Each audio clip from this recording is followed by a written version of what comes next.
Welcome to Three Gnomes in a Trench Coat and Bobby. This is the DL Gaming Podcast. And I'm Bobby. I'm John.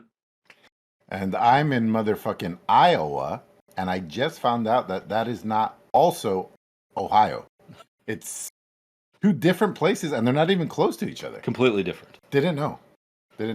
One grows potatoes, and the other one grows corn. I don't know which. I haven't got that deep into it, but I know that's the distinction. Wow. So if you haven't noticed already, we are doing this remotely. Emilio and John joining us from Iowa. Christian, who did the intro but didn't introduce himself, that's going to be confusing. Of course, in Canada, and me in Sweet Home San Diego. This is going to be an interesting episode. We're testing out some new software, but we didn't use it on this one. Could not get it working, so we're back on Discord. Hopefully the audio quality is not too terrible. But that's okay. So how's Iowa been? It's been good. So hanging out with John anywhere, even when he comes to my hometown, like he just knows where to go, you know? I do my research. He does a lot of research for food, big foodie. So obviously every meal I've had has been spectacular. Iowa itself is very flat, but pretty in its own way. In the way that like a flower is pretty in the desert because there's like one thing that's nice. Like that's how Iowa is. You'll be like, that's a very vintage tractor. Mm-hmm. No, and the people are really nice, and it's great. But although I've spent of the last 3 days, probably 60% of it in this basement, and I wouldn't have had it any other way. Like we spent, what do we think? 7 hours gaming yesterday? Over eight. Yeah. 8, 9. Yeah. What's the TTHJ over there in Iowa? Time to hand job? Hand job? Yeah, you got it. Yeah. Right away. Yeah. Right away. I picked you up at the airport. And then there you go. 30 seconds. Yeah. That's Nice. so funny because today we went to a brunch, and the brunch had tortillas. It was the first thing, and then I said, "Oh, the TTT here is great." He goes, "Yeah, what's that?" I said, "Time to tacos, dude. It's like under 30 seconds. We've knocked it out of the park." So, should we talk about some video games? We should. So we don't have Nick or Amanda here today, but that's all right because you guys played a ton of video games and got a lot to talk about. Let's kick it off with On the Radar, games that have come to our attention. I'm just going to start it off with one particular game here that I came across. It's called I Am Your President. It's kind of a weird name, but it is a political simulator. I always look at these games and I'm like, I'm going to get really into one of these games one of these days, and I never do. Never really made it far with any of these political simulators, especially the ones where you like have to run for president. They always get very technical and very boring. But this one looks like it might be kind of interesting. I don't know. The new thing that I noticed about this is it looks like social media accounts you have to manage. And there's a lot of modern stuff. I always attributed this, like my lack of interest in these games because politics were so boring. But I don't know, maybe they're more exciting now because of all the modernizations. It kind of seemed like a weird game. So I was like, what's the deal with this developer, President Studio? So I looked them up, and it's this Polish developer, and they've got a bunch of games in development, some really weird ones too. So Shipbuilder, and if you click on Shipbuilder, so they've got like all this crazy footage about ships, and it looks like this really cool pirate game, but all you're doing is building the ship. You're going out into the woods, chopping down trees, getting lumber, and building the ship. And then all the exciting footage of the adventure elsewhere does not happen for you. But yeah, that could be cool. They've got another one called Crime Scene Cleanup, where you, again, show up for the after the fact and not the exciting part of the game, but you show up after the murder has happened and you just clean up the crime scene. So just for a cleanup detail. Yeah, just like that game. It's been a while since we had one of those. But this is your shit, isn't it? Isn't like this is kind of all the stuff you're more interested in, isn't it? I don't know. I did play a lot of Viscera crime or Detail Climate. What was that? Viscera Crime Scene Detail. Yeah. AKA known as Space Mexican. Mm-hmm. They go in. It's a game about not the Doom guy. It's the guy that goes and cleans up the hallways after the Doom guy. That's basically what that is. Pretty much. It's great if you have like ADD and you have to have everything clean. It's the game for you. But yeah, so they're working on a bunch of these games, but I guess I Am Your President is coming out first, February 27th, which I think is Monday? Tomorrow. Yeah, so it'll be out by the time this episode airs.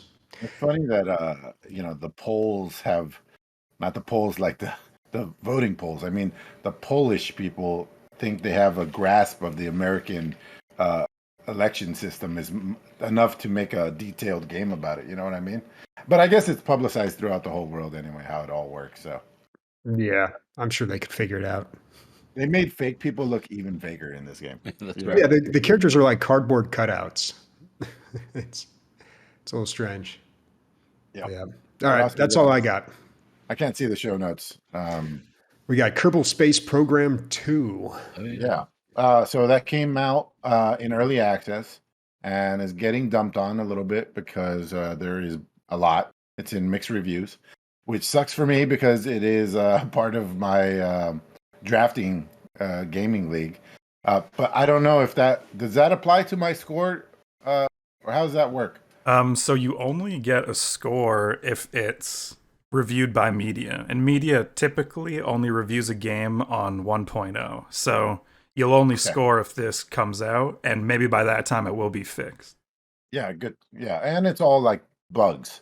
Everybody said, all the reviews that I read on Steam anyway, say the same thing. Sound design is great. The graphics look great. The quality of life improvements are great, but they just needed to get it to work. And that sounds like that's something they can do by launch time, especially if they're controlling launch time. I don't know if they have a hard date. I don't think so. Also, what else was I going to say? Is this something that you got? I mean, I know almost everybody I know that hasn't played this is intimidated by it because it's very technical. But, it sells tons of copies. The other one's overwhelming. For a long time, it was the highest rated thing on Steam. It was like 97%. So, where are you guys at with this? Well, the first one was, it was a big deal. I want to say that was when Steam first started doing their Greenlight program or some sort of early access. I think it was early access. It just started. And it was Kerbal Space Program. It was Prison Architect. It was like these really cool, they had a really good selection. It really made the early access program look great. And everybody loved Kerbal Space Program. Now, I personally played it very little. I loaded it up. I watched a tutorial. Just a tutorial that showed me how to get a ship into space. And that's about as far as I made it. I don't really have the patience for these kind of games to sit around and tinker with it forever. But I don't know. A lot of people seem to like it. So I personally don't have much interest in the second one. Yeah. Did they add any kind of, does anybody know, accessibility just to make it a little more playable by your average Joe Blow? Just the quality of life things. And then there's something called a trip planner, where I think it's more step by step. Like this is the goal, and then it tells you what you need to do. And the other one I think was a little less, no holding of hands. But people like that, all that new stuff. It just doesn't work right now. And it doesn't work together. They said it's not meshing well between the two, the different things that you can do in this game. I thought personally that it was a weird choice to go early access with this. Unless you're just trying to find out exactly what all your bugs are, which seem to be glaring. I don't know. For this one, I feel like a lot of I read probably 3 or 4 that were really let down. They're like, I love these developers. I've spent 300 hours, 400 hours on this game. And they give me this, but it's early access. I don't know who's right. I thought it was a weird choice for them at this point. I feel like they had enough money to wait and put out something more quality, or just do a free weekend. That's how you do this. And how you have some sort of I really like the free weekends that have a before you log off, you have to like fill out a whole sheet of a survey of like what's going on with it.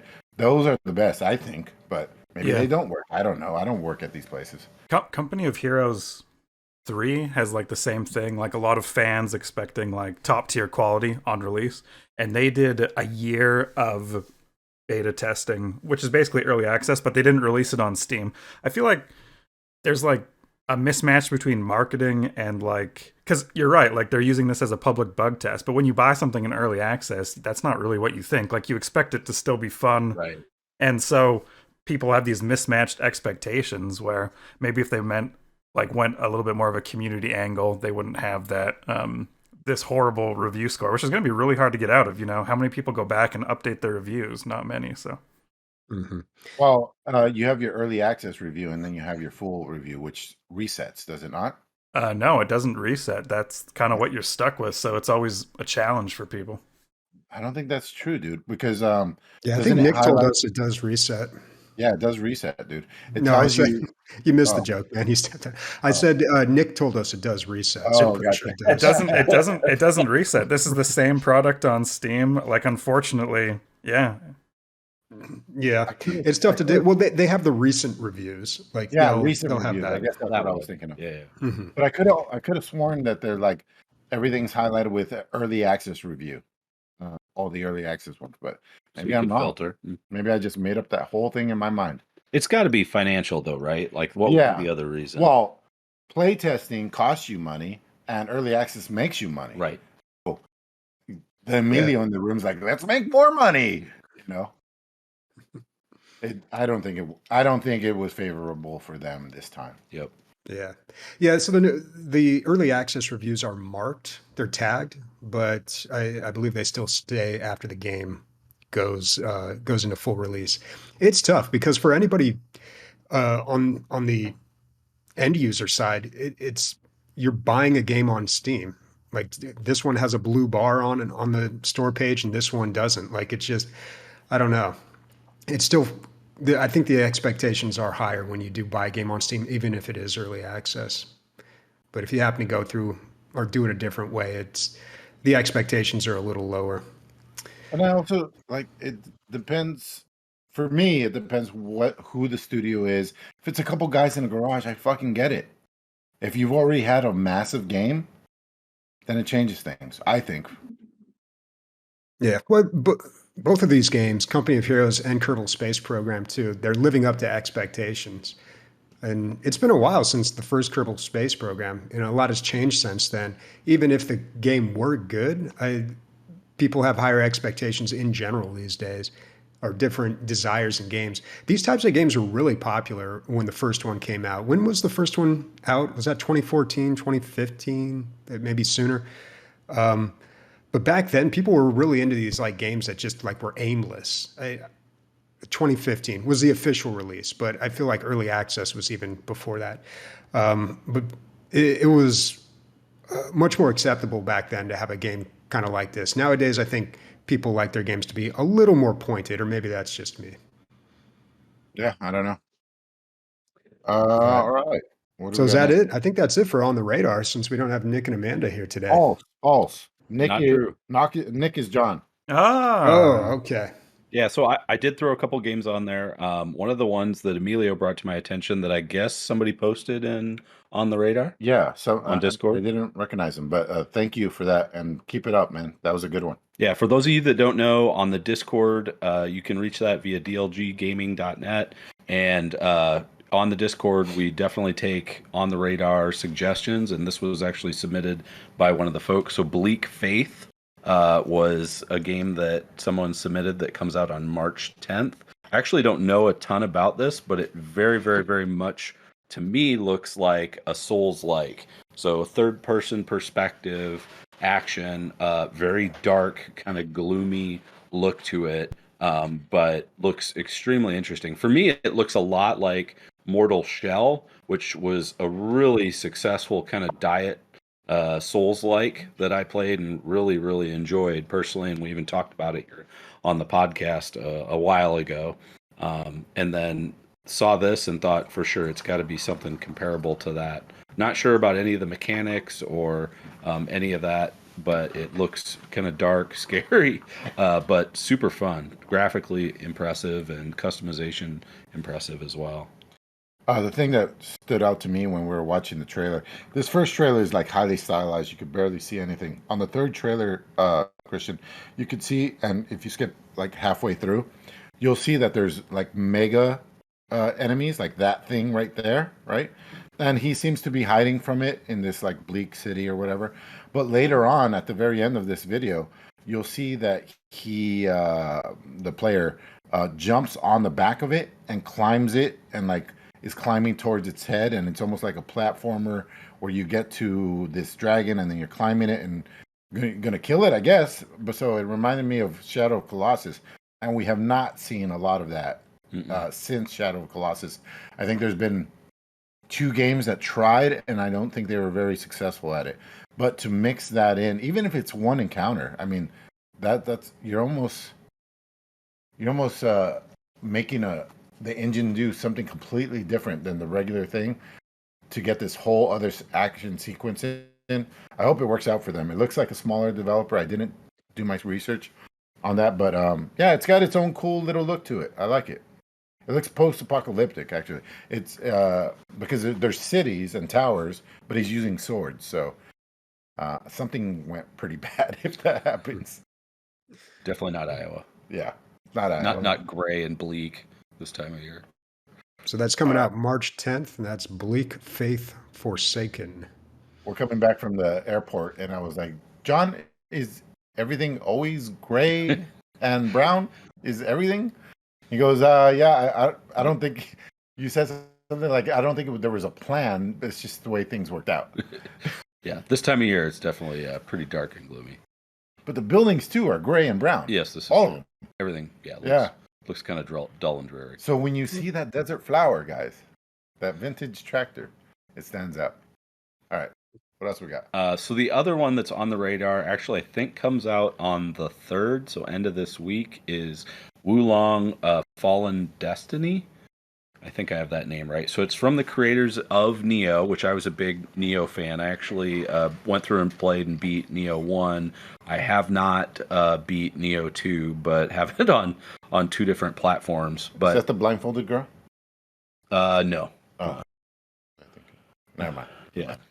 You're probably thinking of B2 was the name of the character. I can't think of the game. Yeah. But at any rate, so Wulong, I actually played this.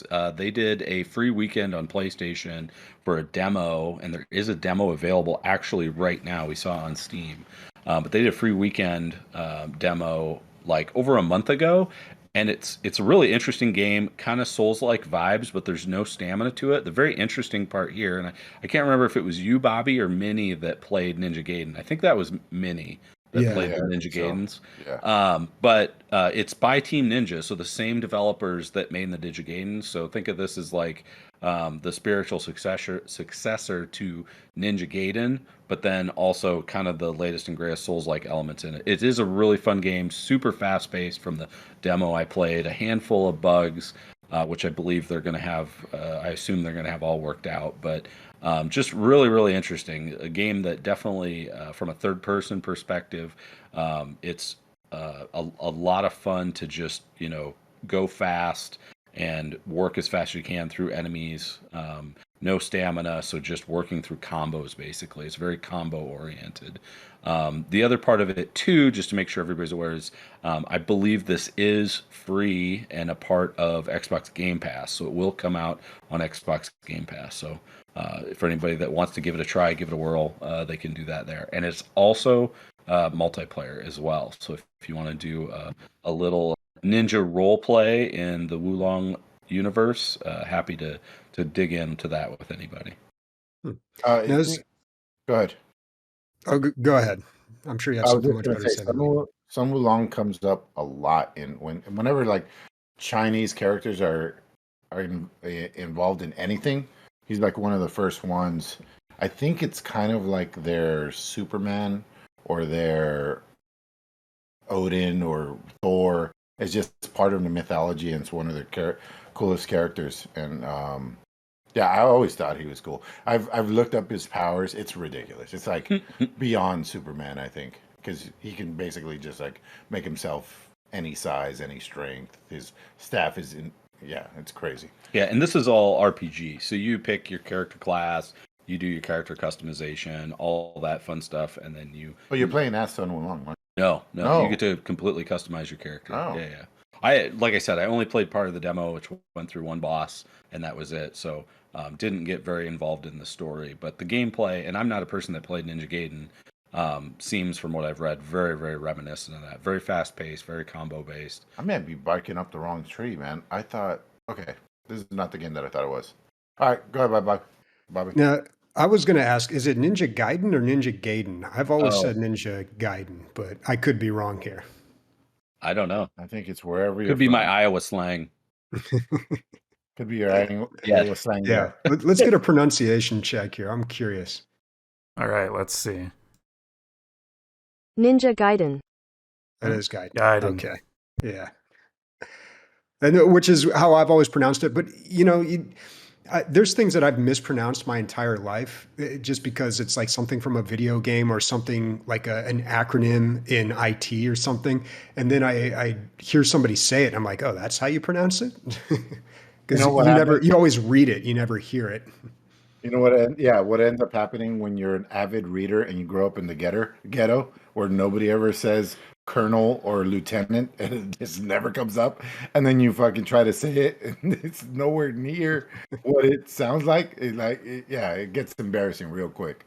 But then I realized that I said something wrong. You were telling me in the car. I try to remember what I it know was. you told the story about shrapnel and shrapmetal. No, I don't think that was me. Dude, no, you've told that story on the podcast. You find it, I'll give you $1. $1. You can't pay me. $1 is not worth it to go through our old episodes, man. It was, I swear, back in 2014 or something. If anyone wants to go back there and check, Emilio explains that he called shrapnel shrapmetal. Proven guilty. All right, let's move on to highlights. So yeah, games that we have played, and you guys got a lot. So why don't you kick it off here with the last Epoch? Yeah, that's probably what we put the most time in. Yeah. So Last Epoch's been around for a while. It's an action RPG. I believe, oh boy, I don't want to talk out of my ass. Is it in early access or not? It had an open weekend for sure, right? Yeah. Okay, the game is in early access, and it's been around for a while. Burn Division is actually a huge fan. He has a couple hundred hours into it.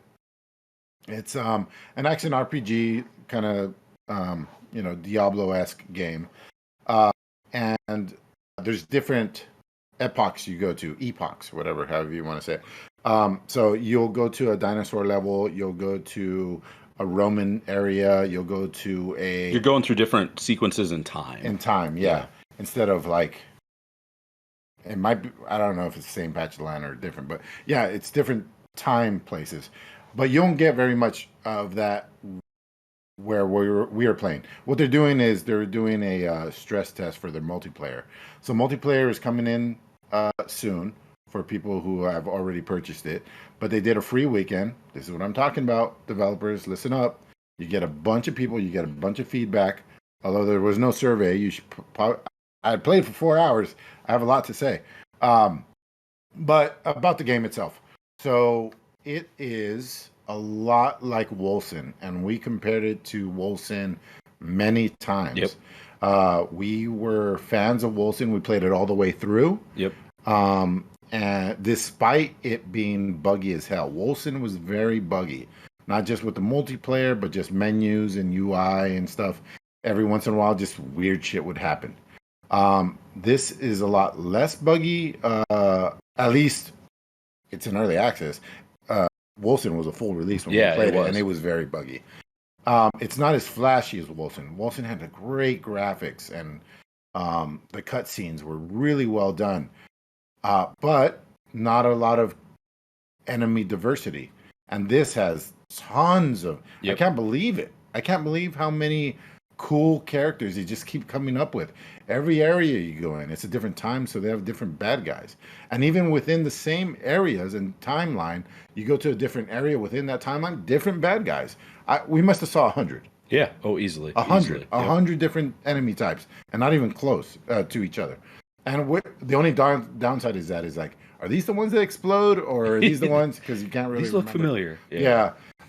And what if you don't know what Wolfson was? It was a action RPG that had tons of options, just like Skill tree upon amount. skill tree.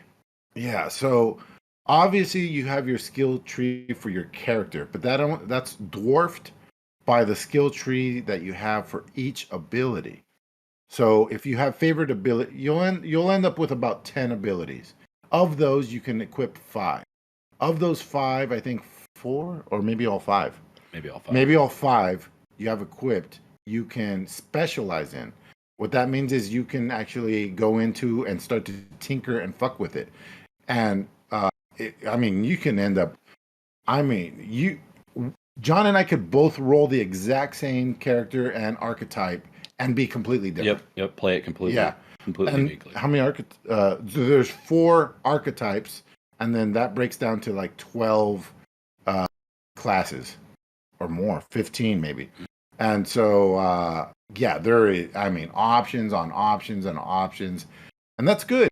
And I don't know if this is probably a plus. I don't know. It's just me, an opinion or something to add. Everything's going to get wiped after this free weekend. And if I pick this up for $35, which I think it's probably worth it, I think I'd roll the exact same thing. Like, I'm enjoying my build so much, and John's enjoying his build so much. You can respec, obviously, with something this many options. I don't know how easy it is. You did a little bit of respecing. I tried playing with it, yeah, just to see how it worked. That's my spiel. I mean, I had a really good time, but yeah, 4 hours straight on a folding chair. Yeah. Yeah, his butt was sore, so we got him a little pillow he could sit. I mean, it was sore before. No. No, I enjoyed it as well. Like he said, we enjoyed playing through Wilson. We enjoy our AARPGs. I don't know how many people can play this. I assume up to 4. I don't know. Yeah. It was just the 2 of us, and the pacing was really good, because sometimes it just gets like out of hand with all the options and skill trees and stuff like that. But in this, it kind of opens it up one skill at a time with one skill tree at a time, and then you have your passives. And so it kind of evolves as you move forward. What I thought was a little disappointing is you might get new abilities, but you're already kind of locked into your current set, right? Yeah, we had that same problem with Wolson, because you start tinkering with your early abilities, and you get abilities later which aren't necessarily good, and they're definitely are better, and they're definitely not better because you haven't tinkered with them yet. So you don't even want to risk you trying it out, really. Right. I mean, I'll do it for a little bit, but unless it completely wows me, I'm going to stick with my original set. So that's the downside of this. Is there a cost to respec? No, you can go in and respec. Certain things you can only respec in town, and then other things you can respec real time. Well, that takes some. That gives the game longevity for sure. Yeah. Yep. Yeah. So this is this is not a strong recommendation at $35, but it is a recommendation at $35. And I would say also, I'm not like an action RPG guy, but I like to play one about it every 2 years. But every 2 years, you got to feed that monster, and this feeds that monster. Is there any excitement for Diablo 4, which is coming out in early access? You have to pre-purchase it to get early access, but they're having like a closed beta pretty soon, I believe. Oh, really? I mean, I have hope for Diablo. I really do. I think. I mean, this is the first game that Blizzard has released, not Activision, but Blizzard has released in a long time. And obviously, Diablo 3 was one of the best-selling video games ever. I totally hijacked this conversation towards Diablo. Sorry about that. But it's a natural progression. As you're talking about it, I'm just being reminded more and more of Diablo 4 coming out. I'm really interested to see what that game looks like. I'd probably wait. Yeah, if I wouldn't go pay $35 for last Epoch until this comes out and see how it's how it lands. I don't think it's gonna do anywhere near the Diablo 3 numbers, especially right off the bat. Not even half. Not after the mobile game. Yeah, whatever the mobile game was. And not just that, but they've changed their whole direction of their company to something of a microtransaction company. So I think people are expecting that. I do think it's a huge opportunity for them to get back a lot of hardcore PC gamers, but they probably won't do it because there's less money in that. So yeah, as much as everybody complained about the Diablo Immortal mobile game, it still made $1 bajillion. Yeah, that's exactly what I'm saying, dude. The draw's there. Yeah, they're gonna make a bunch of money. They don't really have an incentive to keep the old school hardcore players happy. They don't, not monetarily, and it's a business's job to make money. Doesn't matter how many red shirt guys there are; they're still gonna continue down that path. Sure. All right. Well, what you been playing, John? You've been playing VR on the PlayStation? Yeah. So one of the things that I pre-ordered, and it just so happened to come in literally the day before Emilio showed up, was PSVR 2. So PSVR 2 launched on February 22nd, last Wednesday. And I've been playing a ton of Gran Turismo 7. So I've really been enjoying that, customizing cars, going through tracks, playing through the main campaign of Gran Turismo 7. And one of the amazing things about PlayStation VR 2 is that it is they updated Gran Turismo 7 to be VR compatible full game. So the entire Gran Turismo 7 game is playable in VR. And I've also got the Logitech G29 wheel and pedals, which I've been playing. So it was really exciting to kind of move from playing looking up at a television to putting on a VR headset and actually sitting in the cockpit looking around driving. It's crazy. Just a crazy feeling to be sitting in a car, taking a turn. You feel like your body's moving with the movement of the vehicle, and you're getting thrown about as you go around a turn. Stuff like that is definitely confusing. But the other part too is I've read that it also has some compatibility with PC. Right now, it's a driver's issue, but it would not surprise me if PSVR 2 ends up being something that you can utilize and hook up to your computer and run as well. From a technology standpoint, the headset's actually, I would say, top of the line. And what I mean by that is it has, I believe it's 90 hertz. I'm not 100% certain on that. OLED 4K screens. And then it also has Tobii eye tracking built in and does foveated rendering. So for those who don't know, foveated rendering, basically it's only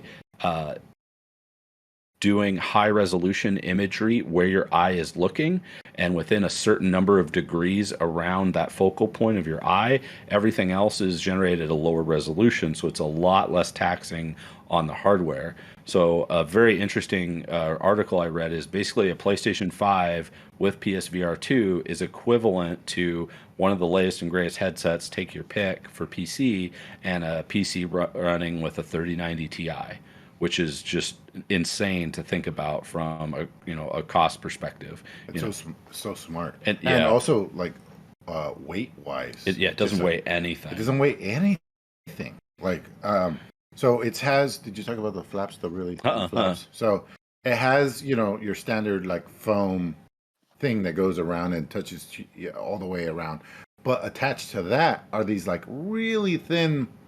It's almost like a gasket. Like a gasket, yeah, like a flimsy gasket, but which seems cheap actually, because like the cheapest things are made out of this material. But it's only there to block out light. Yep. So you get no residual light from down. Even on my index, I get light at my nose because I have a huge nose and it fucking makes a lot of like, like a gap, So light comes up from in there. You don't focus on it later on. But better not to ever have it in the first place. Yeah. So I think them doing that probably cut down on how much hardware they had to have in the thing light and made it lighter overall. Yeah, it's really impressive. Yeah, right here it's just showing the eye tracking, and basically you go through a configuration or setup, and it's nuts because wherever you look your eyes, it knows exactly. You can watch on the screen; it's showing you where your eyes are going, and then it has a multi-camera setup because it's got 6 degrees of freedom relative to how it does the tracking of the actual handsets, and then. One of the other super interesting things relative to that is it does like a camera view of the real world, and it's actually like helpful. Like you can kind of see the relative world. It looks obviously like it's a camera view, but you can actually like move around and see what you're grabbing and stuff like that. So pretty useful. Yeah. How many VR devices are in this basement? 4. How many monitors? 5. How many keyboards? 7. This is why I can live down here. This is why. There's literally, we're like, I said, how are we going to do this stream? He had like 3 or 4 options for us. We got lapel mics charging over there. And yeah, we got a lot of junk. Wow. Yep. Should move the studio out there. We'll all just move to Iowa. There you go. Cheaper. Sure. Oh yeah, no, I know it. I have a friend who just moved to San Diego from Alabama, and he's questioning his decision. Yeah, it's rough. Sticker shock, man. Yep. And it's kind of funny too because we've had like nothing but rain out here lately, which is so unusual. But yeah, it does happen. So I beat a game this week. I finally beat Immortality. If you call it beating it, I mean, I watched all the clips finally. And it's too bad Days isn't here because we were going to have a spoiler discussion about this game. But that's okay. We can postpone that, maybe tag it at the end of another episode. But I will say this, though. I got through all the clips on the game. I had watched everything. And I was like, okay, I'm pretty sure I know what's going on here. Like, I kind of understand what's happening. But just in case I missed anything, I'm going to go on Wikipedia and read the plot summary just to make sure I got everything. And it turns out I missed a lot. There's way more going on here than I thought. Like I think what would have helped, because you discover these clips out of order, which is cool. It's like one of the key parts of the game and have been since Her Story, Sam Barlow's original game. But I think what would have helped is when I had seen all the clips, if I had gone back to the very beginning and then watched them in order so I could see how everything ties together. Because it's kind of difficult to make the connections between what's happening in these clips if you watch them too far apart. But it's got a whole lot going on, and it all ties into the theme of immortality. And it is a great game. I just got to restate that again. I know I do every time I bring this up, but highly recommend it, and looking forward to having a spoiler zone conversation with Amanda about that. Yeah, I think you should definitely like do your own, just talk completely freely aside, and then tag it at the end of an episode. I think that's the best way to do it. Because that's really, I mean, you don't want this game spoiled for you. I do have a question. Discover it for yourself. Yeah, Bobby, did you feel like you didn't do your due diligence, or did you feel like I got out what I put in? Like, what did you feel when you found out that there was so much more?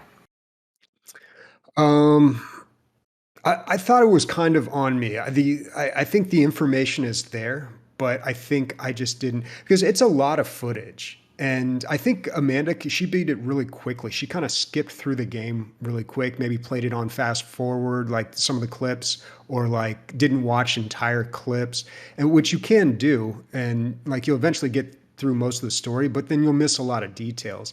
And especially watching it out of order, it makes it difficult. But as you discover the clips, it places them in chronological order for you. And it puts it on like a little film strip, like visually it lays it out on a film strip, which is kind of cool. So I think when you're done, you're supposed to go back and just watch it from beginning to end. And then it really, I mean, it still is a little out of order because the movies are shot, scenes are shot out of order, but still you're seeing the intended chronological sequence, and things would have made a lot more sense. So had I put in the time to do that, I think I would have picked up on a lot more. But I think also on top of that, like there is a lot of stuff that's really like we talked about last time, you have to play some clips backwards to see hidden footage. Like there's a lot of stuff there that can be difficult to discover if you're not paying close attention. But overall, like, super happy with it. When you describe when like things are in the scene that you could just highlight and then it takes you to other scenes with that. I feel like I would just be clicking all around the screen and just jumping to things all the time. But I guess you don't get any of the detail or the context. So you can do that. Yeah, you can do that. You can stop a scene halfway through and click on like an ashtray, and then it'll jump to another scene with an ashtray, and it might jump to the middle of that scene. So now you've missed the last half of the first scene and the first half of the next scene. So it is possible just to miss things. But what I did, I watched every clip all the way through, and then I would go back and I would click on things, which takes more time. And some people may not be as patient. It's very much like a Christopher Nolan movie. Like if you watch any of his movies, they're very complex. They're structured with a lot of complexity, and they're just difficult to understand, especially watching it the first time. Like they kind of require repeat viewing. Even his very first film, Following, back in the 90s, like I watched that the first time thinking like, maybe like he wasn't always like this. Maybe like his earlier stuff will be a little less confusing. No, dude, his first one right off the bat was just like a puzzle, like a mental puzzle. But yeah, highly recommend this game, Immortality. Check it out. Is it on sale? They're having a mystery sale this week. Yeah, it is on sale for $14.99. That's a deal. Yeah, isn't it on Game Pass? No, it's on Netflix. Mobile. Yeah, and I don't understand that, but Netflix, you get some games for free if you subscribe to Netflix. I think that's like a special app you need to download on a mobile device. We talked about this before, and I was just as confused last time, but yeah. I'm pretty sure if you have, go ahead. If you have the Netflix app on your PC, you can play it right through there. Like it'll have a little drop down games. And I saw, I forget the exact game, but it was like not anything to do with film. And it was like coming to Netflix games. And I was like, wait, what? This strategy game or whatever is coming to Netflix games? It seems so strange, but yeah. Netflix trying to horn in on the gaming business. Well, they already have massive amount of bandwidth, right? Like, might as well make as much money as you can with that bandwidth. So, Bobby, do you think this is like a game you could couch co-op kind of with someone where you'd kind of play through it together and talk through the scene? Like, would that be? I'm thinking about like for me and my wife, is this something her and I could play together? Christian, and I think, I think Christian was asking about this too. I think it could be a co-op experience or like a communal experience. Like definitely, because really all you're doing is just watching footage. I mean, there's not a whole lot of like decision making. You could say like, oh, click on this or click on that, or I think this is happening. But yeah, I don't know. And it might be better that way because, I'll watch a movie with my girlfriend and she'll pick up on things that I don't pick up on and vice versa. Yeah. So you tend to get more out of stuff when you watch things together and one person's not on their phone all the time. Personal dig. 10 yeah, points. No, I can't blame her. I mean, I'm watching like Sleepaway Camp 5. Like I can't you need to watch this entire thing. You have to pay attention now. Like I understand you're going to tune out when I'm watching my garbage movies. So weird, dude. All right. So what else did we do? We went to a friend of his house. I guess a thing that you can do in Iowa, Bobby. There's so little people that live here. You can buy a piece of land and build a house wherever you want. It's just, here you go. But it needs to be close to a well or a spring, right? Well, you can have water run out, right? Okay. Yeah, they have a well. Yeah. Well, how do you get internet? The thing is people, well, here's a surprise. John's in like rural part of, I don't know if it's rural for Iowa. It's fairly rural. Fairly rural. Just down the street is a bunch of goats. Yes. Like we went and saw the goats. But for San Diego, this would be 2 hours from San Diego. Very rural. Has fiber out here. Yeah. It's crazy because, well, I don't know if it's true, but I had my theory that by the time they built these houses, it was too late to get DSL as a thing.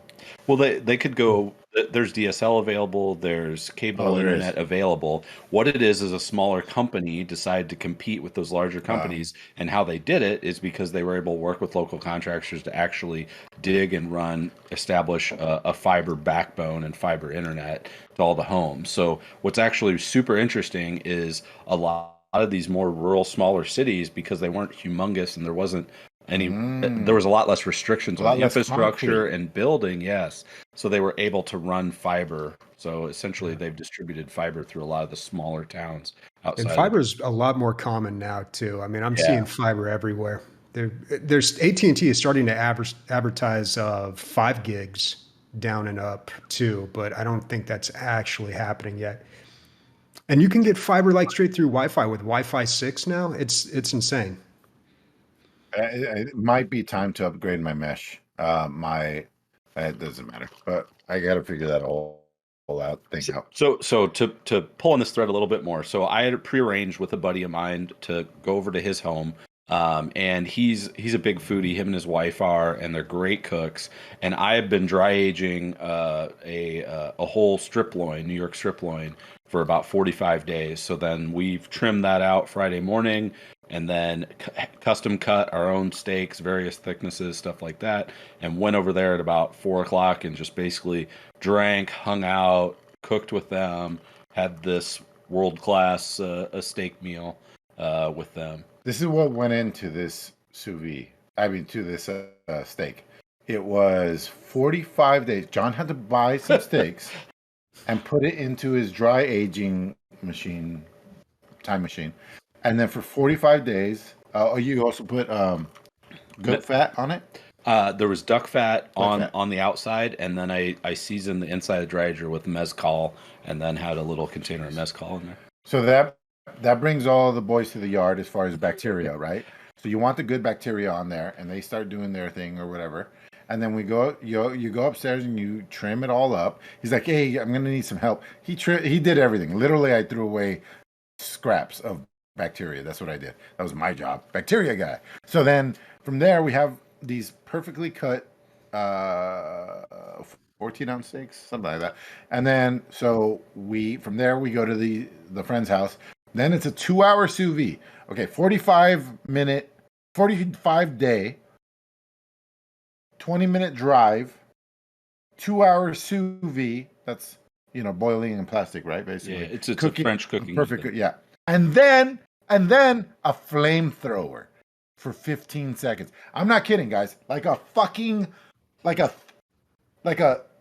least a 2-foot flame. Yeah. Oh yeah. Easy. Like a flamethrower, just really quick, and then we end up with this picture that I have here, which it was one of the best steaks I've had in my life, if not top 2. Yeah, I want to give.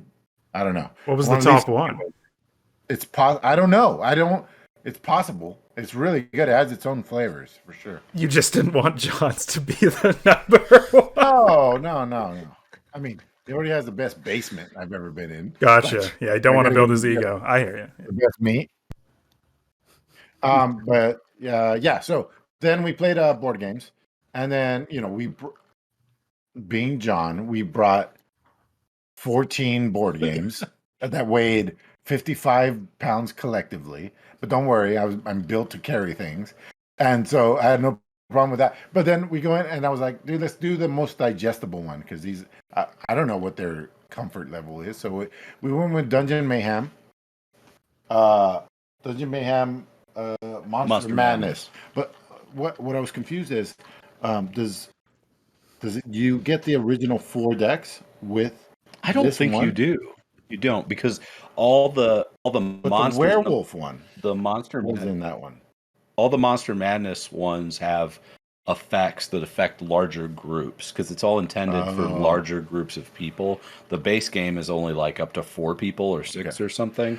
Yeah. So Dungeon Mayhem is 4 or 5 decks of like D&D adventurers that fight each other, and it's super simple. You just do what's on the card. It's very simple.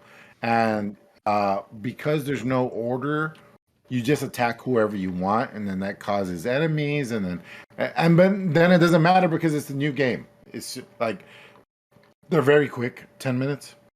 Yeah, 15, 20, depends. Yeah, something like that. And if you all gangbang me at the beginning of it, I'm out of the game. A couple of times. Yeah. My friends are a bunch of dicks. Yeah, he got to play one card, one game, and he was dead. So there is that, but it doesn't matter because it's so casual. It doesn't matter because it was him, right? But then they came out with this DLC, if you will, on this expansion pack, and it's all the monsters. A lot of the monsters that are there's a dragon, and there's a beholder, and there's a mimic. Yeah, but they're all like goofy versions of them. And yeah, you get this deck. It's like 40 cards, and you just play. If it forces the action, you have to play a card every turn. You have to draw a card every turn, and some cards make you play more cards. And so you have, at first we were trying to build up big combos, but apparently you have to play every turn. So we learned that. And anyway, can't recommend it enough. It's just anybody who has a relative idea of how to play any game will pick this up very quickly. Yep. And it's fun. Yep. On top of that. And this is also a little bit of a callback to DLG Con this last year because we also played it at DLG Con. Mm-hmm. Yeah, we played a lot of that. Yeah, that was a really popular one. That and Magic, I think, were the two most popular games being played there. Yeah. Because it's great. It's great when you have a lot of people, too. Like, the more people, the better. Congratulations to Serotonin on winning our draft. It bothers me to this day that you won that. It does.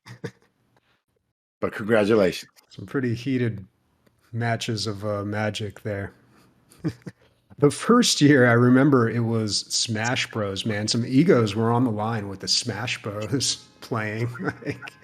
I feel like next year will be... Every year I want to up the video game playing and down the... I mean, I love board games. I do. I really do. Yeah, and there's very little opportunity to play board games. So, like, when you have everybody together, it's great to be able to do that. But yeah, it would be nice if we could incorporate more video games. Speaking of video games, we played a shit ton of Guild Wars. Yep. Guild Wars 2, to be precise. So it's like I was thinking to myself,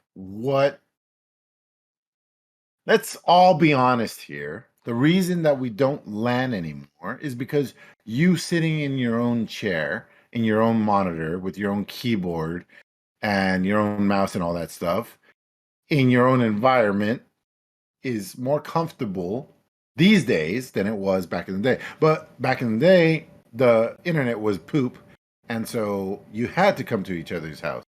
Now, I'm like, okay, we're in a LAN setup for 3 days. What's going to make me more feel the LANiest? And we both had the same idea. Yeah. An MMO, because those are the games that I remember LANing the most. And so we downloaded New World, but we never played it. And we played Guild Wars 2, which you had never played. I've spoken about it on the podcast before. I guess, what are your thoughts? I will say that the art direction is one of my favorite things about this game. I really enjoyed it. So like you said, like I was totally feeling an MMO. I kind of thought World of Warcraft would be fun to jump into, but New World was another one, like you said, that would be interesting to jump back into from the time we played. I had not played Guild Wars 2. I think I might have briefly played the original Guild Wars a long time ago, post WoW and post EverQuest as well. But for me, it was actually a lot of fun. Like I do like that MMO battle rhythm and kind of what you do in the character development and playing with your buddies or playing with randos, that type of stuff. The graphics I thought were very good. It actually ran pretty well on the hardware. Ran on my setup, and the laptop we had set up for you pretty well, which I was surprised with. The gameplay was fun. It was pretty interactive. Sometimes, it's just more button pushing than anything, or just, starting up some of the auto attack things. But this actually has a little bit of interaction with the world and trying to, actively dodge and move around, that type of stuff as well. It was the first foray into that stuff, man. When I saw like, oh, there's a red circle, and you have to jump out of the red circle. Yeah. That was the first, and and a dodge mechanic or a roll mechanic that was put into the game. I remember being blown away. I was like, oh my God, you have to avoid danger? Because like every MMO up until then, it was just like kind of like it was suggested that damage was coming and you could do a couple things, but nothing visually was changing. And this was a big takeaway from that. I guess like the race selection is kind of limited. There's only 5 races, 4 or 5 races. And then the classes, do you remember? There was only a handful of classes. I don't remember. It's pretty limited, but where the flavor comes in, or the different options come in, is your weapon. Mm-hmm. When you change your weapon, your entire loadout changes. So if you have a dagger and you're a necromancer, you have necromantic dagger abilities. So they're like whatever they might be. I'm not going to go over them. But then if you move to a staff, you'll have more, let's say dagger is more focus fire, and we'll go to a staff, and that's more AoE style. So, and you can have them both on hotkeyed. So you can, if I'm dealing with an AoE ability, you just stance a little bit. You're limited. You can't, I think it's like 6 seconds you have to wait between switching. And then, so I don't know. If you ever feel like this playing an MMO, this is free. Yeah. You get a ton of content. At no point, even after 4 or 5 hours, through 4 or 5 hours, did we, it always says like activate full at the top left corner. But I was like, why? It wasn't even, I thought it was going to be like inventory room or whatever. Maybe there's a hard wall we were going to hit after 4 or 5 hours, but we didn't hit it. Yeah. Well, there is an expansion that there's 2. Yeah, they try to sell you the whole time. Yeah, there's some expansions. I played this on release. I actually really liked Guild Wars 2. Nothing will ever compare to WoW for me, but I really did enjoy Guild Wars 2 because it was you get XP for doing anything. And WoW eventually moved there. Like you can level up just doing battlegrounds or like doing crafting or something or professions. But Guild Wars 2 was definitely ahead of the curve on that. It was just like you just do what you want and you get XP. And the other thing I also liked about it was the comboing. So when you're playing with people, you'll have some moves that create like an area effect. And then if somebody else casts something in that circle, then it has some sort of cumulative effect or some sort of synergy with that. I can't remember any specific examples, but I thought that was really cool. Awesome. To that point, but yeah, that sounds awesome. But to what you were saying, thank you for reminding me. It's like they spend all this time making this world. They want to make sure you're going to look at it. So they have these like vantage points, yeah, the very high points, and not just like, oh, here's a rock standing on top of the rock. You usually have to like figure out how to get to this vantage point, which is fun. It's a little platformer, and you're like, we couldn't figure out some of them, and we're like, fuck it, we'll do it later. Of course, we're not. But it's like a little mini game, and you get to the top of this building, and you're like, and then it goes to a cutscene, and then you see the whole area. Another big thing that was novel for them is the voice acting. It's all voice acted. Like, all of them, not even major, even the medium to major quests, all voice acting. You get a cutscene, which is like a cartoon cutscene, but still, like it's all ton of work went into this game, and it shows, and it still shows to this day. So I could definitely recommend it for free. And I think you might be pleasantly surprised how an old game could still, kick the can in the right direction. Yeah, it was fun. It was a super good game. Absolutely. Yeah. Same here. Yep. I got a pig again. Shocking. I don't know what. Shocker. Awesome, man. Awesome. All right. Well, the last thing that we've got to talk about is my new computer. So I did it, man. I pulled the trigger and I bought parts for a new computer. Not a pre-built, doing it the old-fashioned way. I've had my eye. I mean, for years I've been like watching watching parts or prices of parts and stuff, and there were a lot of parts that I had wish listed that were just on sale, and it seemed like it was a good time to buy it. I'm still kind of like, why did I even do this? My computer, which I've had for 5 years now, is running perfectly fine. I mean, it does have some issues. It is a little old. I got a 1080. It struggles with some games. Even Deep Rock Galactic, when things pick up, I'll dip down to like 30 or 40 frames a second because, I've got an ultra wide monitor. But it's exciting to build a new PC, man. Like it's it's fun. I enjoy doing it. It's been 5 years, so I thought, whatever, dude. Like, what else am I gonna do with this money? Like, I'm gonna invest it or like pay off my mortgage or something. Like, I've been doing that for like with all my spare money for years now. It's like, let's have a little fun here. So nice. Whoa, hold on. This is fun? No way, dude. I've been whatever this is. This is where I've been trying to push towards. Obviously, you want it in small spurts, but at least you gave in one time, man, and that's a big step. Yeah. Well, and I gave in a lot too. I mean, the price of this computer is it's almost what I spent on Heroes of the Storm over all those years. Wow. It's a lot of money. Yeah, the total ended up being around $3,200 for Nice. this. Yeah, it's quite a build. It's got the i9 13900, so like the latest Intel processor. I am going to go with air cooling. So this was a big debate with me. Like I thought I was going to do like a triple rad cooler, and I did so much research on which ones are going to fit in the Fractal Design Torrent case that I'm going to get. And then I decided at the end of the day, you know what? I'm just going to go with the Noctua NH-D15. It's their like premier flagship CPU cooler. It's a great cooler. They got a new version of it coming out at the end of this year, but I didn't really want to wait. So I got that. And of course, everything's just jet black, no RPG, just blacked out entirely. DDR5 RAM going with 64 gigs this time. This is the first time I'm going to go with that much RAM. I've always done 32, but I think that'll be helpful because I've found that computers, they just use whatever RAM you have. Like you could have 16, 32, like the more you give it, the more it uses. Plus I run a lot of virtual machines, so it's helpful when I've got to allocate memory to those. That'll be helpful. I got a great deal on some 18 terabyte hard drives. I'm getting 2 of them, got them for $270 a piece. Pretty good deal. I know like the 30 terabytes and the 50 terabytes are coming out later at the end of this year. I mean, who knows how much those are going to be, but it'll make the prices go down. But that's always the case with storage. Like things are always progressing.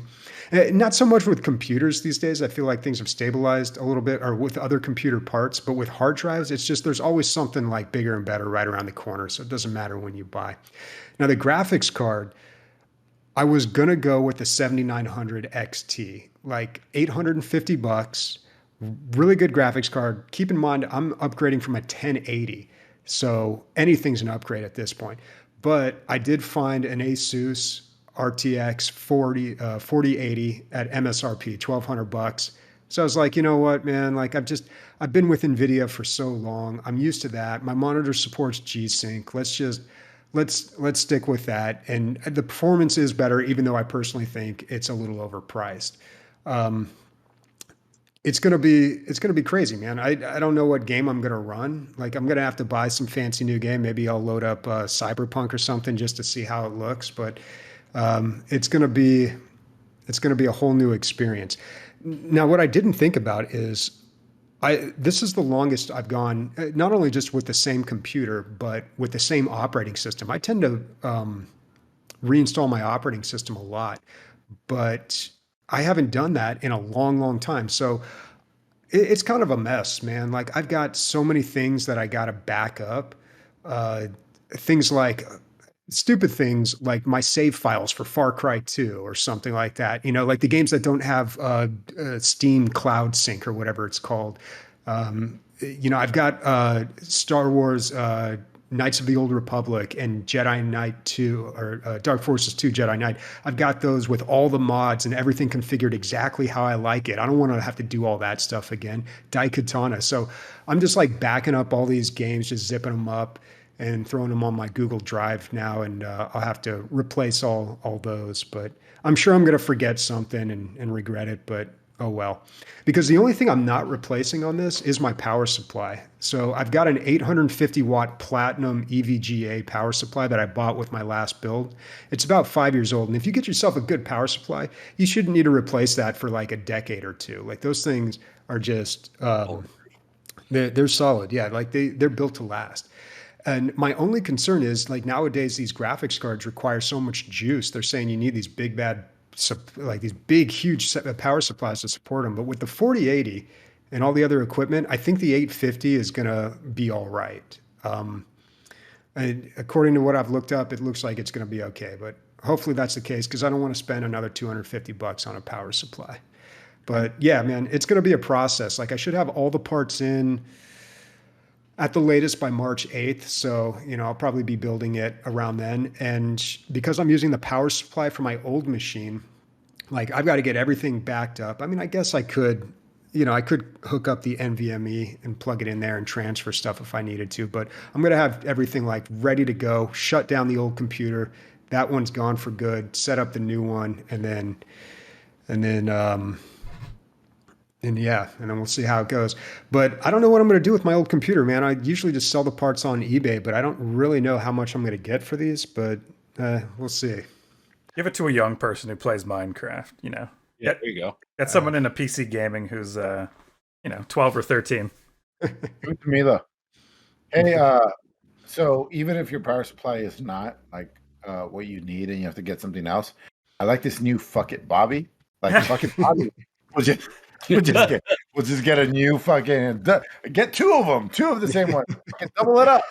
Maybe it's because I'm turning 40 in April, man. Maybe I'm just like midlife crisis. This is your Porsche. This is your midlife Porsche. This is the Porsche, dude. Bobby, I know someone who's really good at carrying. I think you should let Emilio help you build this computer. The two of you together, Oh my. I watched a video once a long time ago, and I know Emilio to be a great holder of RAM. I can carry things upstairs. He did super well here. Yeah, Carried a lot. Yeah. His wife kept telling me, like, no, I got it. And I was like, no, I got it. I could only do one thing well, and it's carrying it from here to there. That's awesome, dude. I'm fucking stoked for you. Yeah, that's super cool. Yeah, it's always exciting to build a new computer. Yeah, it's always looking for an excuse to do it. And I helped my friend's stepson build his a few weeks ago, and that was when you build a computer, it really gets you in the mood to do it again. So I think that experience kind of kicked me into it. Plus, everything just lined up with the price. Like even though it was a lot of money, like it was cheaper than it had been in a long time. I mean, I got the RAM for I think I spent $240 on 4 sticks of RAM for that DDR5. I can't beat that, man. Like it was just. The prices were just right. Newegg was having a big sale, so I got a lot of it off of Newegg. Yeah, I may even go ahead and upgrade my microphone too, and I do what Days did and get the Shure SMB. Really get this where it needs to be because I don't know, man. I've never liked the microphone that I have. I don't think it sounds very good. I don't like your earbud situation, man. I don't know why it bothers me. That's the one thing I do like. If I change my microphone situation, because I play. Go ahead. Oh no, your ears, but it's my opinion. First of all, they're wingtip, dude. I only do wingtip on the earbuds. I can't do like the plug your ear thing. I hate that. But these plug right into my microphone, which is super convenient because I don't have a cord going all over my desk. And it's super annoying. So this is just like perfect. And I'd miss that. I'd really miss that if I upgraded to something else. I don't think the Shure SMB7 has that. So it has the 3.5 jack connect right out of this. Oh, yeah. What are we using here, John? This is a Yeti X. Oh, dude, the Yeti, that was our first podcast mic. We used to huddle around it, like 3 of us, and yell at that thing. Oh man. 3 of us and a motorcycle. And a motorcycle. and the southbound 805 or whatever that freeway was. The 94. 94. Yeah, the 94 West. Oh, man. All right. But yeah, that's it for me, man. Seriously. It's like you're having a kid. Yeah. That's how I It is, feel. yeah. Congratulations are in order, dude. Yeah, mazel tov. Congratulations to the big dick boy is what it looks like. It's a big dick boy. Dude, this case is going to be huge. The case actually just came in this morning. I grabbed it. It's it's the Torrent Fractal Design. I don't think I've had a case this big in a long time. The last time I built my computer, I was really big on quiet. Like everything's going to be quiet, and I went with a Corsair 400Q. It's already got the padding on the inside, and it was really quiet, but the thing right off the bat just ran super hot, very, very hot. My computer has always ran hot. It's been running like that 24/7 for 5 years, so apparently it's not too bad. But I was this gonna say, one, are you sure that heat doesn't somehow lubricate things? Because that thing is a beast that hasn't fucking fucked up yet. yeah, dude, it's incredible. I'm going to be sad to get rid of it, but I don't know. This new one, this Fractal Design case is just like, it was either this or the Landcool Mesh 3, which just came out, but it's just one of the best cases for cooling that you can get. God, cases have made so much progress in the last years. I remember building a computer like in the mid 2000s, and they're like cheap pieces of plastic. Like I remember I had this cool one that had like blue LEDs, and it had this alien head fan grill, and I thought it was so cool. But like they were not designed for like optimal cooling, or we didn't understand the science of a lot of that stuff in cases yet, I guess, or they weren't really designing cases with that in mind. It's just, they're so much better these days. And cable management, oh my God, it's so much better. And not just that, dude, but it's like, what sells better? Because a computer case is not something you go out to fucking somewhere and like, this is the one I want. It's like definitely an internet buy. And then what sells internet buy? Photographs. What fucking photographs sell? The ones with blue alien heads, bro. Those are the best ones. But Dude. Builds. John has a 75% build. Maybe Well, how many computers are in this room? 1, 2, 3, 4, 5, 6. Okay, 6 computers are in this room. One of them is a half build. It has. I feel like I might be wrong here. I'm going out on a limb. You went with looks first because it already has decals. It's called the Stormtrooper. Custom paint. It's black and white custom paint, but it doesn't work. It's not finished. Yeah, I don't have any time. So don't do what I've done, Bobby, is accumulate parts over like the course of 2 years and get like 60% done with your build and really have nothing to show for it. I was really hoping to have my new build done because I've had the parts for now probably 3 months, and I didn't have it done. And Bobby, you probably know about this more than I do, but I had never seen a vertical GPU graphics card. Yeah. So his graphics card. That's a hot new thing. Yeah, and it looks good. I like it. I didn't know that was a thing at all. Yeah. It's my first custom water loop build, Bobby. I don't know if you've ever water lubed. Loop. Yeah, I used to do a lot of water cooling back in the day, but not recently anymore. But yeah, the custom ones, that can get really expensive, but they look fantastic. Yeah. I started doing the all-in-one, the pre-built loops, like really early on. Like I was an early adopter of those Corsair ones for the CPU coolers. And that's what my computer's running right now, actually. It's got like a Corsair H75 or H80. But yeah, dude, I really like those. And then after that, I never really went back to the custom water loop. Yeah. But, yeah, I did the same. Once I got the all-in-ones, I really enjoyed using them. And I've never heard your actual case. I have the same exact case. Because I wanted the same reason. Yeah, the stealthy sound to it with the insulated walls. Yeah, yep. Nice. Your electricity bill must be outrageous, dude. So we were talking about bills too, because obviously in Iowa versus San Diego, it's different. And Emilio has been looking at investing in Tesla solar panels. So that was another hot topic this weekend. But so to your point, with the toys plus the snakes, our electricity bill in Iowa runs between $300 and $400 a month. And then what was really interesting is that like our gas bill, even in the winter time, which is the primary source of heat is gas, it's like $30-$40, and Emilio pays what you said, like 100 for gas? Yeah, well, SDG&E just San Diego Gas and Electric. Sorry, I say that like everyone knows what it is, but our gas and electric company out here just raised prices on gas because they're trying to get everybody on electric, and I think they're having like a town hall meeting about it or something soon. I got a letter about it, but yeah, it's kind of like a hot button issue right now. The whole gas thing. Our gas prices are outrageous. That doesn't affect me like at all. I never use my stove. I don't really use gas, but my electricity bill, as small as my place is, it still is about $70 a month. That's because you don't turn off your fucking computer, dude. That's true. The computer stays on all the time. Yeah. Here's what's hilarious about this. I'm going to end on this. My fridge broke like 6 weeks ago. I have not replaced it yet, but I did buy this $3,000 computer. So priorities, folks. Yeah, I can live without a fridge. I can't live without a computer. I think there's a lot of hardware nuts that were like waiting for this episode for a long time. This is good. Yeah, we don't talk a lot of hardware on this podcast. Not a lot of opportunities to do it. Well, it's hard when the other guy is like, I don't know what you're talking about. Like I always felt when you running hardware. Although I really loved your rundowns, dude. It might be time to bring those back. Your rundowns about settings. Yeah, maybe. Well.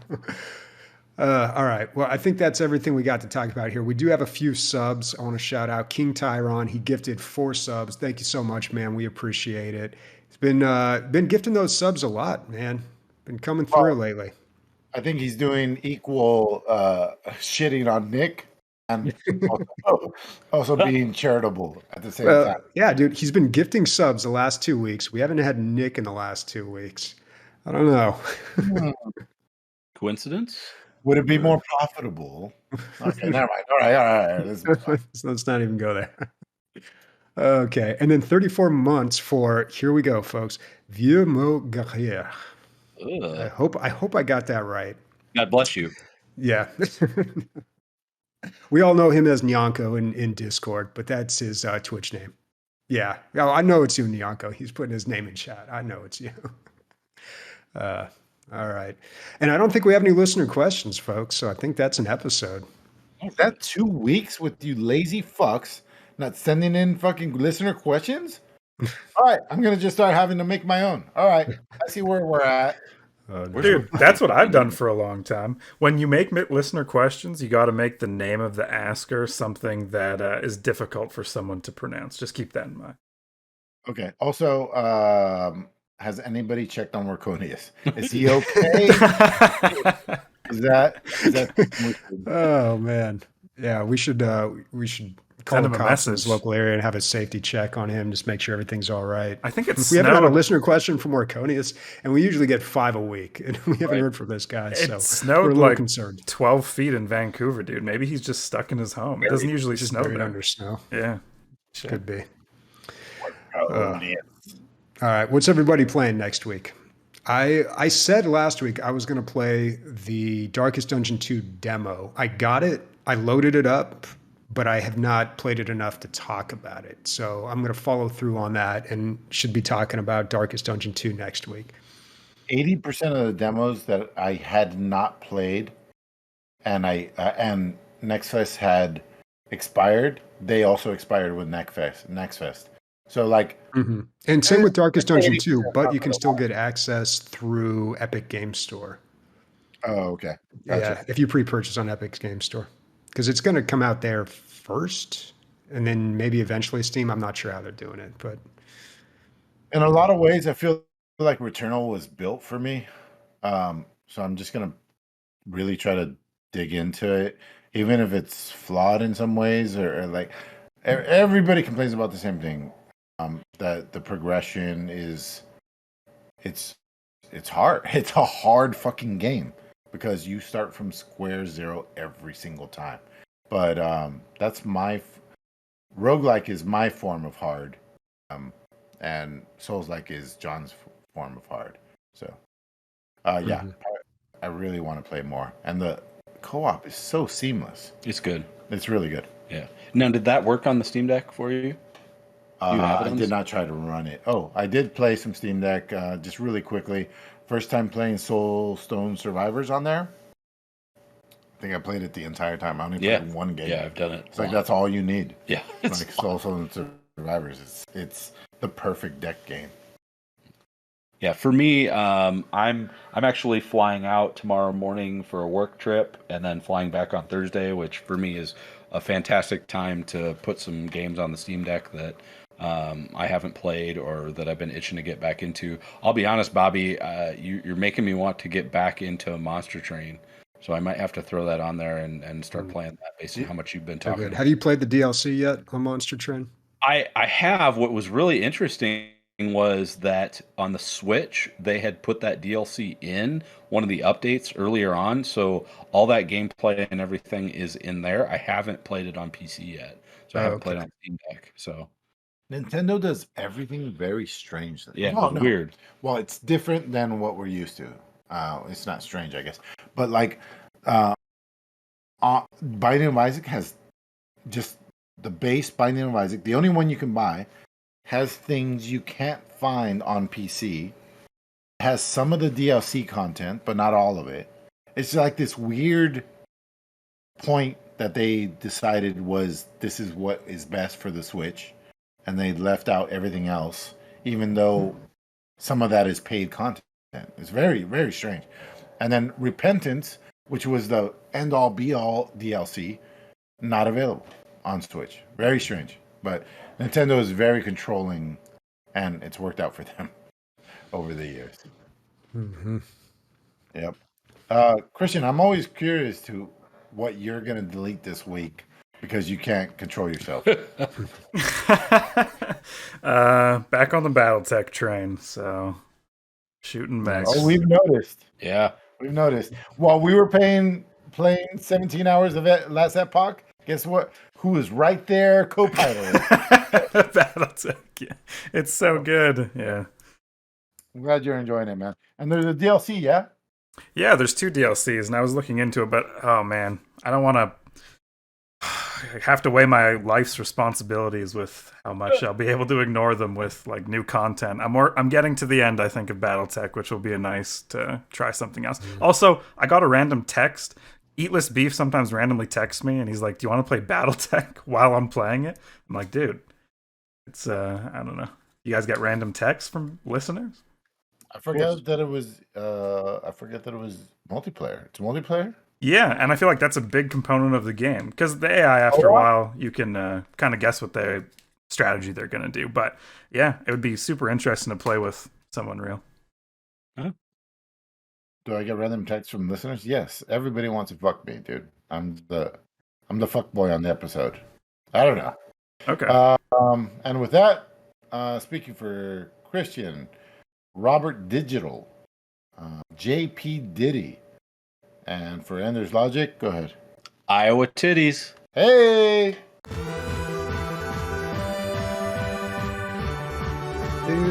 Do. Oh yeah, it's going. That do is going to sound so much better once you build a new rig. So much do. Oh yeah. Maybe I didn't need a 5th drink.